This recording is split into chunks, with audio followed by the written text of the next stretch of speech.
Welcome to Avikti Journey, Avikti Parivar Chitchat. Sharing from a true heart touches the heart. So, would like to invite our angel dear brother Eric Bhai. Welcome.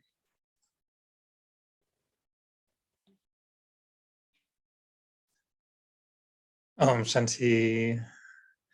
To each and every one, greetings of love and peace. And thank you, Bhumi, for the warm invitation every day, every Saturday. And dear Mohini Didi, Om Shanti.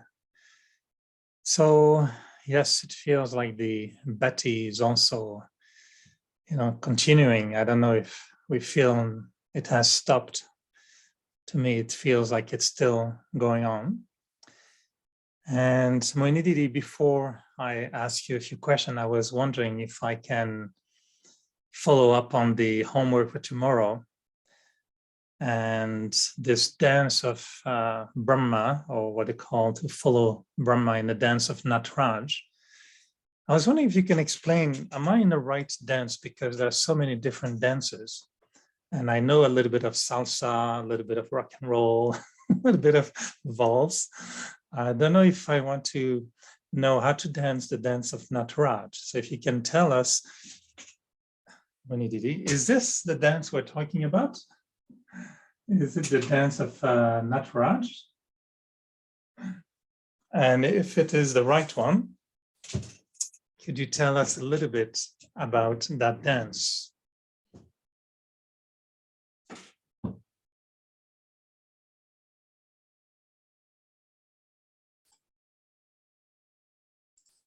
So I'm invoking Sister Mohini. Maybe you're getting ready with your dress to dance the dance of Nataraj. Maybe it takes a special dress, so that's why it's taking time. So good evening, Mohini Didi. I don't know if Sister Gayatri is around. She can tell a little bit about dance of Nataraj. But is it that dance? That's what it is shown in Path of Bhakti. Yeah. Right. That is the Shankar dancing. But do you know what's the meaning of? I mean, I've loved this picture always, and I was told different stories about why is Nataraj dancing on a little baby.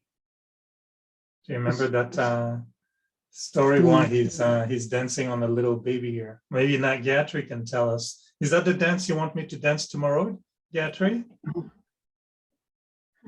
Yes, I do. And I think that you can do it because there is a circle around him, which is a circle of fire.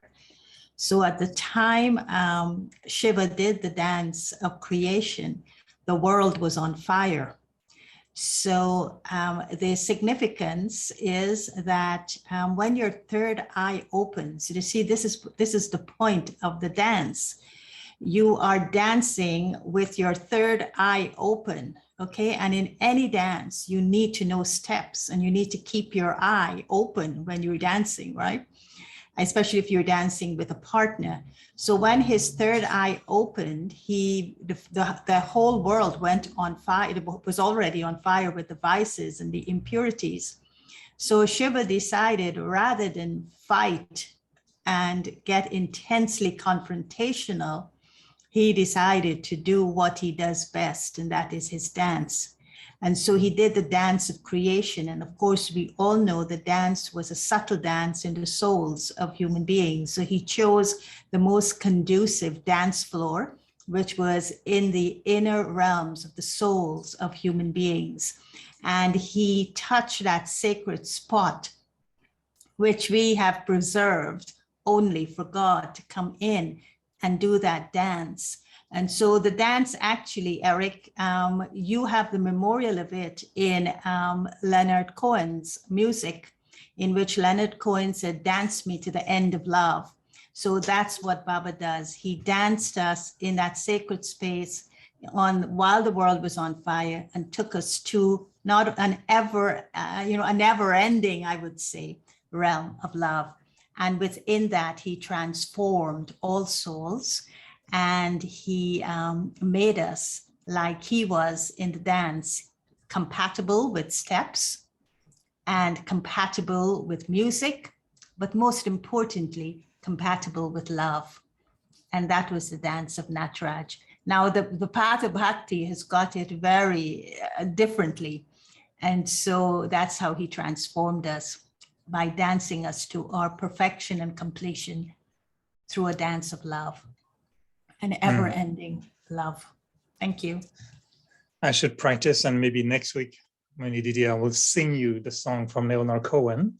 He's from Montreal, so I should know that song. He's a very well-known poet and singer from Montreal and known around the world, but he passed away many years ago. So thank you, Gayatri. And I have a more poetic French version of that story.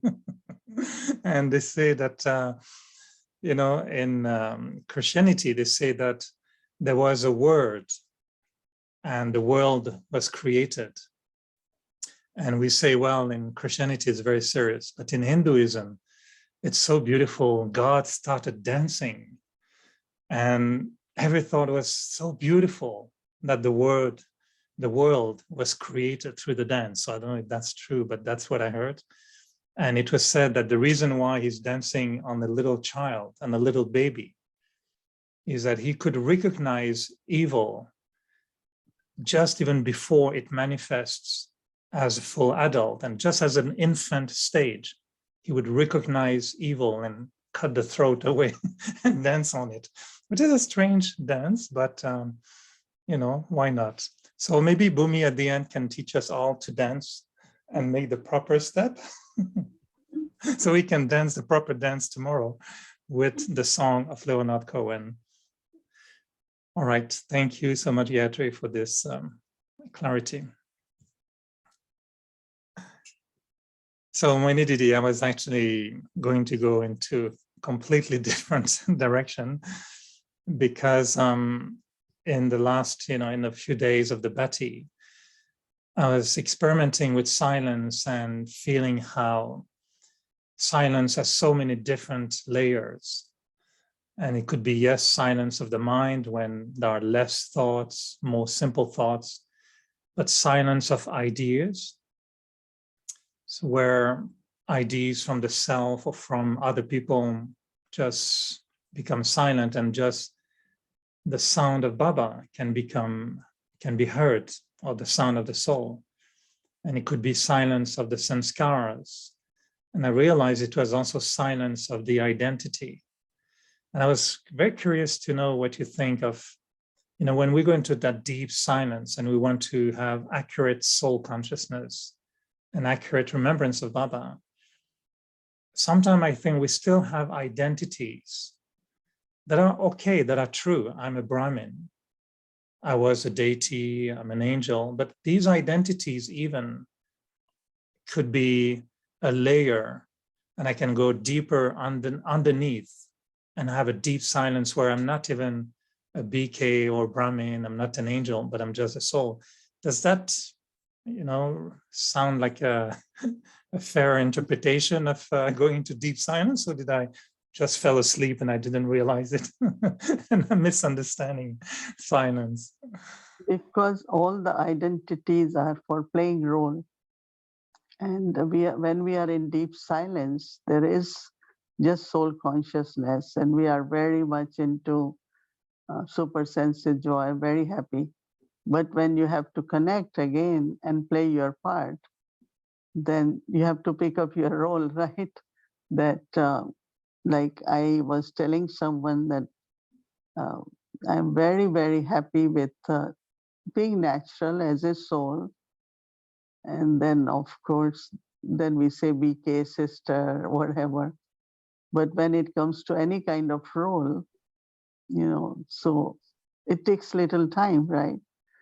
That I'm speaking, but I have to speak because I am this so and so, right? Now with new status. I'm still like working on it because it's not easy for me to come in that awareness, but expectation of everyone is that I will be speaking from that authority or level, or, you know. So I was just thinking that during Bhatti time, one can go into deep silence and just be natural, in the sense of soul consciousness. But then you have to play part. And when you have to play part, then you have to, bring that identity. But otherwise, definitely, as you said, that, during these days, what I find, I was sharing with some that, you don't want to really hear unless it's necessary. You don't want to see unless it's necessary. You don't want to use your intellect until it's necessary. Like before, you have to keep doing it. You have to do it. But now you are very, very much into wherever necessary, as much necessary, so that the power can be accumulated and there could be more clarity. So love for silence has really grown more after Bhatti. I think everyone must be experiencing that lot has been sorted out and lot has been left behind and lot is like was never part of me. So that, very natural purity, lightness, all that is there. And as you said it, that even for, like you hear everything, but it doesn't go in everything. It's only you just take what you feel is useful for you, and rest you listen for sake of listening, but nothing is being taken by the soul. So I definitely find a big change, and so I thought that's a good thing, because ultimately that's what is. Soul is peaceful, soul is loveful, and soul is always silent in a way, right? And yesterday you mentioned, of course, in 3 days, we didn't remove all the stains or all the spots on the soul or all the, what was on the soul, but we cleaned a lot. And I felt in one Bhatti, I can't remember which one, as if, yoga is regular, how do you call it, laundry detergent, it's regular soap. And Bhatti is stain remover. And it seems like when you pay more attention, you can really remove a stain, but just regular washing may not remove that stain. So that's why I found it was very interesting to go deeper and deeper and know when is those identities transform. At the same time, when I was thinking, when Baba keeps saying, the main thing is you consider yourself a soul, you remember me, and you spin the discus of self-realization. How do you compose with your multiple personalities?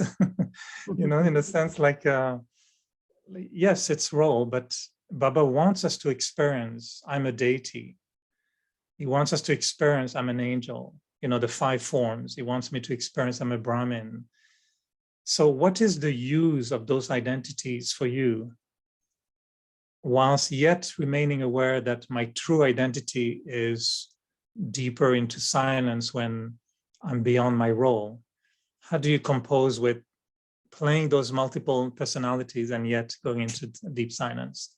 Yeah, those are very natural, because when you go deep in silence, you are in touch with your divinity. It's not you have to think I'm a deity or I'm worship worthy, but very deep feelings of that honor, that respect for the self. And, I feel that all these forms which Baba says, you just experience naturally, and very, very light like an angel and very detached like angel. So I think that that's not, I don't see that Baba is telling us and we create awareness, but when you go in silence, you naturally find it's playing. You are naturally feeling it. You don't have to do anything about that. So those identities or those roles emerge naturally from silence, because there is purity and silence both. Because silence also is a kind of purity. You are free from everything. So from purity, these forms emerge in a very, very natural way. So what do you do when you think of your, let's say, your deity identity? It just comes to you and you see yourself as Sister Mohini in Golden Age, or do how do you connect with your deity identity as really being meaningful for your own knowing who you are as a soul? You know, divinity, I feel divine from deep within. It's not question of I see myself as Durga or Saraswati or dressed into costumes, but deep within I do feel that soul as a divine being, you know. And so that divinity I definitely feel. And then, of course, when it's the time, then it manifests in full form in a physical way, but it is more inner feeling of divinity. Very, very pure, divine, you know. I don't know how to describe divine, but you really feel it from inside.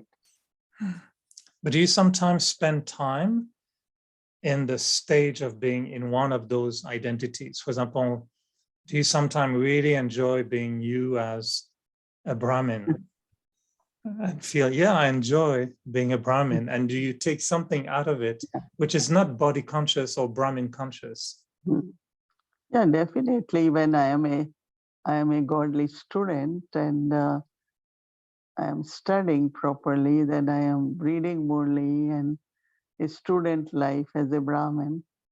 And of course, when souls will request, oh, we just want blessings, we just want good wishes, then also I emerge my form as a Brahmin, as an angel, so that I can help the souls with good wishes. So whichever requirement is there, that form emerges. And yeah, I do definitely as a Brahmin, as an angel, as a bestower, even as a blessing giver, you know. So those different identities, I'm, you know, soul then enjoys not that, but does perform in those identities. Yeah, I do that. I'm asking you because I enjoy when you take us into a more subtle, I would say a more subtle experience or a more subtle understanding of some of the ideas, because sometimes if we don't become subtle, it becomes a gross consciousness. And we can be Brahmin conscious, which is actually almost body conscious. You know, like I remember Daddy Janki responding one day to someone saying, yeah, but he's not a Brahmin. And by saying he's not a Brahmin, there was something that was, there was more than just a statement. It was almost body consciousness, you know, oh, I'm a Brahmin, but he's not a Brahmin. So it was, and she said, why do you look at people like that? And as if suddenly thinking of myself as a Brahmin could be on a gross level and not on a subtle level. That's why I was looking forward to hear from you in terms of how to make sure that my multiple personality is not wrong. So sometimes we say, I am BK, they say, no, non-BK. No, I think that it should be more from purity point of view, from, you know, also study is the main thing, right? Regularly studying is one of the quality of a Brahmin, and yeah, but it could be body consciousness. And also, we should not look at anyone others, you know, like this one is not Brahmin, but I can have awareness, I am a Brahmin. So that remind myself of what awareness I should have, what words I should speak, how should be my drishti towards anyone. So as a Brahmin, what I should be. As Baba said, follow the acharan or activities of Brahma Baba. So that awareness is important. But as you said, if we don't do in a subtle way, then it can appear like ego, you know. And it does happen. A lot of people do feel that these BKs have their own ego, you know, ego of identity. But actually, we should be just with people as if, you know, we are people as people. But then in my awareness, I should always remember that I'm a Brahmin so that my speaking, my interaction is of that level, you know, of purity. Because it can also turn into role conscious as a Brahmin. And like you mentioned, you have a new title And I'm very touched, that you tell us you are still trying to figure out. I mean, I'm still sometimes figuring out, because I don't think I'm very role conscious with my title, but the other day someone wrote to me saying, I want to talk to you as national coordinator. And I wanted to reply, well, I don't know how to talk as national coordinator because I don't want to talk as national coordinator. I can talk as a soul. And I'm very careful about those titles because I don't want them to create something that is not aligned, with being like Brahma Baba or like the daddies. We never saw a change. Daddy Janki, when she became head of Brahma Kumaris, I don't think she changed much. She did a lot of work going to India. Yeah, she had to do a lot of things, but it didn't change much of her. So I'm very touched that you are sharing. Yeah, it's a process. And sometime I was joking, I said, I'm not national coordinator, I'm noodle coordinator. So I'm just, it's nothing important, don't make it a big title. But it's difficult to make sure we're very humble, and not caught into the role. So what's your yukti? Not to be caught up into the role or the energy of the role and the expectation from others. Because, role we have to play, but what I am, and I play my part as a soul and a sister and a friend or whatever it is. And yeah, taking responsibility or our thinking definitely changes because you want to do something for Yagya, you want to do something for organization. And if Baba has given us a title or appointed us for something, so there is very deep spiritual significance. So I try to find that whenever I have to say something in a meeting or wherever, I always say it more, from very spiritual perspective. But there are some people, they like authority, right? And they feel that in that role, like people will say, but you have authority now, you can do that. I said, but that's not what I want to do. I do it with my feelings from my heart, with compassion in a very natural way, because that's where I feel comfortable. So I'm not into kind of whatever people write for me or say to me, but I feel that I want to be just a spiritual person. And as my spiritual experiences or inner powers are deepening and helping me, I just help others. So that my thinking and speaking should be based on that, but not because of any title. Mm. So it's a process I think everyone needs to do in every level, even like parents in a family. They have to play the role of father or mother, but maybe they should also consider sometimes, what am I saying? Is it out of just my body conscious role of father, or am I also aware of that role and not taking that role as an identity? Is it?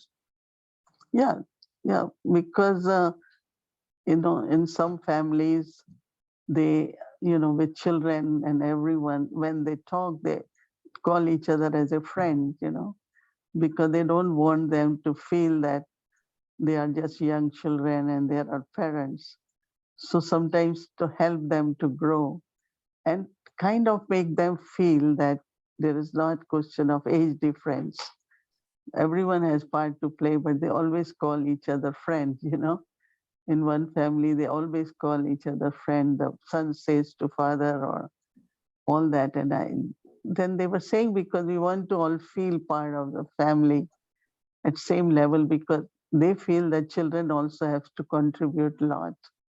And it's not just older people can contribute, but younger can give some good ideas. They can also have some, even in business, they find that sometimes the younger son has more ideas than father. So I think that it depends. Playing the role is different and relationship is different. Like if someone is a doctor, so doctor is father, right? Even father could be doctor. But every time he thinks I am doctor, forget about father. It's very difficult, right? Because father, to be a doctor is what his profession is, but he's a father, or he's just a human being first, you know. And for us, it is first the soul consciousness, and then of course whatever part we have to play. So But in conclusion, those who constantly remain in role consciousness, they have a lot of difficulties, a lot of disappointment, and they won't find that people, you know, they feel that they belonging is not there. You know, it's sometimes it's not very, very friendly too. So when you are talking to me, I said, you know, with whom are you talking? You should be careful, right? You will talk whatever you have to say, and if you have respect in a true way, you will talk that way. You know, it's not I have to demand that way, or I have to say, oh, you are not, you are, this person is ignorant because doesn't know my authority. In a better way, it is better if people don't know the authority, so that they can be more natural and normal, and we can help them more. This is what I feel.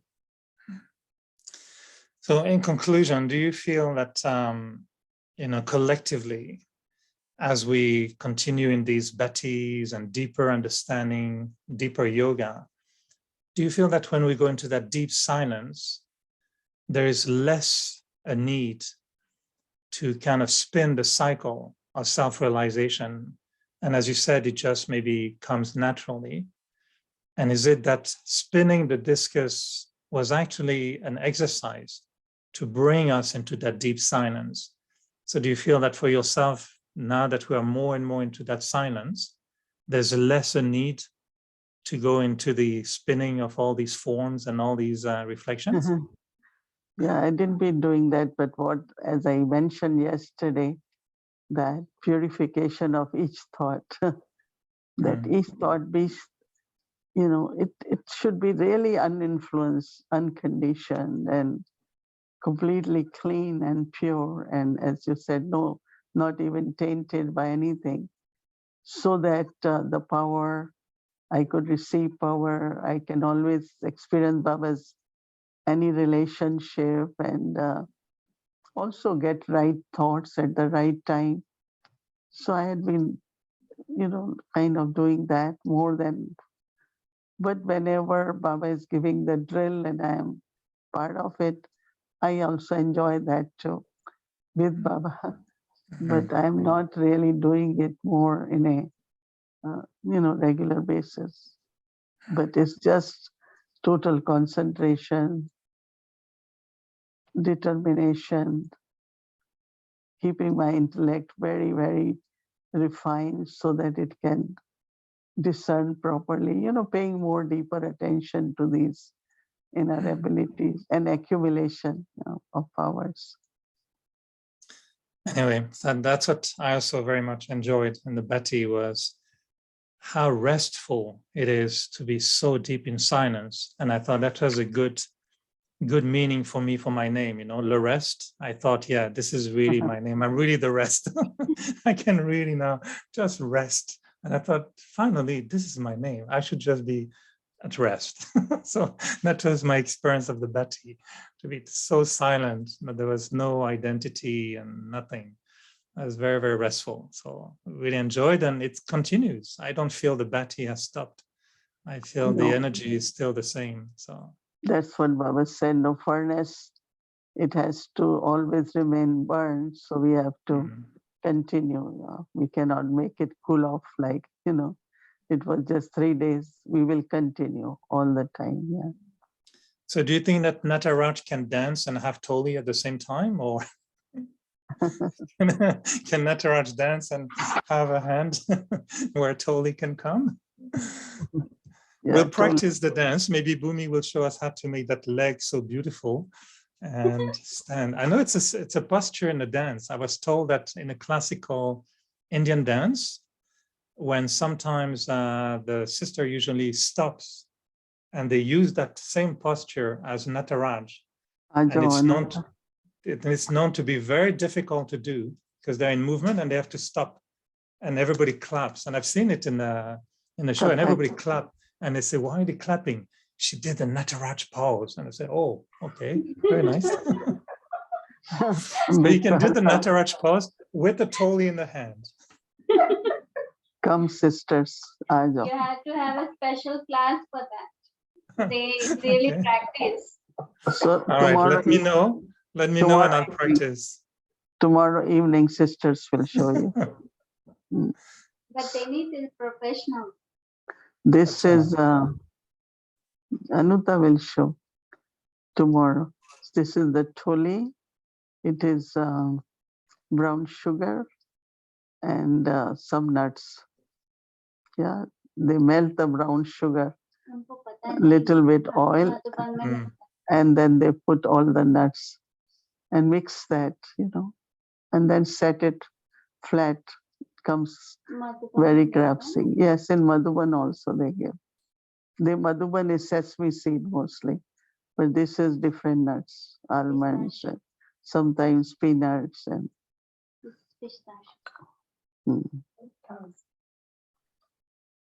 Okay. Thank you for the toli. Thank you for everything, Sister Mohini.